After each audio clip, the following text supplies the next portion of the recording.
I don't have 50 million to bet with you, but I do have 3 million to bet with you. So this is your offer. $3 million. You put 3, I put 3. Winner takes all. Jake Paul just got attacked by Andrew Tate after turning down a $3 million fight offer. And honestly, it's hard to blame Tate for going in. Jake claimed the fight wasn't worth the hype and that he had better opportunities. Sure, because picking fights with people way past their prime is definitely a strategy for greatness. Right? This is the hardest sport in the world, and people dedicate their lives to this, and most of them never get a payday. It never pays off for the majority of fighters, all of which would f*** you up. But do you think the king of controversy will hold back? Well, Tate called Jake out for being all talk and no action, accusing him of being too scared to lose. It's possible. Yeah. There's nothing's no, nothing's yes. We'll see. I'll escape this Matrix attack, and perhaps if he needs to be taught a lesson, I'll be the guy to teach him a lesson. Tate made it clear. This wasn't just about cashing in. It's about proving who's the real alpha. And right now, it looks like Jake's more about protecting that precious, undefeated record than actually fighting someone who might give him a challenge. If you want to fight and you want to send a contract, send one to me. I will take a few weeks break from living my retired life to kick the living Jake Paul and Andrew Tate, two walking controversies with boxing gloves, are tangled in a drama so juicy that it's a reality show waiting to happen. Jake, the problem child who somehow made a career out of punching people and credibility in the face, recently swerved a $3 million fight offer from Andrew Tate. Yes, you read that right. He turned down $3 million. And unsurprisingly, the internet is now in flames. So why did Jake back out? According to him, the fight isn't big enough. He said there's no hype and claimed he has better opportunities. Sounds smart, right? When he fought somebody that was actually his age and was actually a boxer and was actually his size, he lost. I mean, it is what it is. I'm not trying to shit on the kid. Yeah. Not to his critics. They think it's just another excuse. Jake's career is built on fights with older, retired stars. Big names, sure, but none of them are in their prime. Tate is different. He's younger, skilled, and unpredictable. He's the type of fighter who would turn every press conference into a mental game. That's a level of chaos Jake hasn't dealt with before. Maybe that's why he's staying far away. If you want to fight and you want to send a contract, send one to me. I will take a few weeks break from living my retired life to kick the living out of a goofy, entitled dickhead like you. Tate's fiery response has only added fuel to the fire. His challenge wasn't just about boxing, it was a statement. In his words, if you want to send a contract, send one to me. I'll take a break from living my retired life to kick the living hell out of you. It's a bold claim, and it resonates with fans who see Tate as someone willing to back up his words with action. His narrative of being the real alpha has captivated his massive following, but it's also put Jake in an uncomfortable spotlight. Andrew Tate did not take kindly to Jake Paul's rejection of his fight offer. In fact, Tate practically went off the rails, using Jake's refusal as a golden opportunity to drag him through the mud. According to Tate, this isn't about money. No, it's about proving who's the real man. Forget the cash, forget the contracts. This is about ego, reputation, and a little thing called manhood. Tate's disappointment was palpable. He suggested Jake's decision didn't reflect a lack of interest in the fight, but rather a deep-seated fear of actually losing. Why don't you lose to an old man who's retired? If you want to fight and you want to send a contract, send one to me. I will take a few weeks break from living my retired life to kick the living out of a goofy, entitled dickhead. And of course, Tate didn't just leave it there. No, he had to hit Jake with the ultimate all-talk, no-action burn. He called Paul out for being a loudmouth, urging him to man up and settle their differences the old-fashioned way, in the ring. As if that wasn't enough, Tate's not shy about offering to teach Jake a lesson in the process.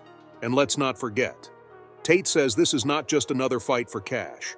This is about pride. This is about reputation. Tate's framing it like a gladiator duel, where only one man can leave the arena with dignity. Guess which one's going to be dragged out by the ankle? The controversy has taken over social media, where fans are split into camps. Some are defending Jake's decision, arguing he's simply being strategic with his career. Others, however, are siding with Tate, accusing Jake of ducking a real challenge. The phrase ducking Tate is trending, and the debate shows no signs of cooling off. Making the money he says he's making, Showtime Boxing wouldn't have gone out of business, and Showtime would have made sure they kept paying him. The pattern of Jake's fight is undeniable. Jake picks opponents who boost his reputation without posing a real threat. He didn't stop there. Rogan went on to challenge Jake's decision to reject Andrew Tate's fight offer, saying, "Tate is unpredictable and younger. Why avoid him?" This is the test Jake needs if he wants real respect. At 37, Tate is not only younger than Jake's usual opponents, but also comes with a kickboxing pedigree boasting a 76-9 record. Unlike the past competitors Jake has faced, Tate isn't retired, rusty, or stepping into a sport he's unfamiliar with. While Jake's loyal fan base defends his business acumen and strategic approach, an increasing number of critics are questioning his legitimacy as a boxer. Social media is abuzz with heated debates, with phrases like Jake's circus and ducking Tate trending across platforms. But long story short, Andrew Tate has been blowing up on social media, partially because of his often chilling views on women or money or even Star Wars. Meanwhile, Andrew Tate has been weaving his own narrative, framing this drama as part of a much larger battle. Known as the Top G, Tate is as polarizing as they come, with a persona built on unapologetic masculinity and disdain for societal norms. In a fiery social media post, Tate said, "Jake Paul is part of the Matrix. He's a puppet who talks big but hides when the real challenge comes." But here's where the irony kicks in. For all of Tate's talk about rejecting the system, some critics argue that he's inadvertently feeding into Jake's hype machine. By making such a public spectacle of the rejection, Tate might give Jake exactly what he wants: attention. Jake thrives on controversy. The fuel keeps his brand burning. In rejecting Tate, Jake may have found a way to create buzz without even stepping into the ring. After all, the headlines aren't about Tate's kickboxing record, but Jake's choice to walk away. Let's talk about what would happen if Jake Paul and Andrew Tate actually squared up in the ring. Because this hypothetical fight has more at stake than just punches. It's a clash of egos, reputations, and quite possibly some fragile internet masculinity. I'm one of the lucky ones. I made a little bit of money. I don't have 50 million to bet with you, but I do have 3 million to bet with you. So this is your offer. $3 million. You put 3, I put 3. Winner takes all. I'm 5 years out the ring. I'm a kickboxer. Andrew Tate is no joke in the kickboxing world.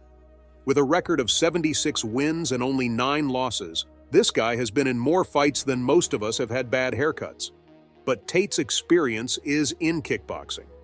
You know, the sport where you can throw hands and feet. Boxing? That's a different beast. No spinning kicks, no knees to the ribs, just fists. It's like asking a chef to bake a cake with no eggs.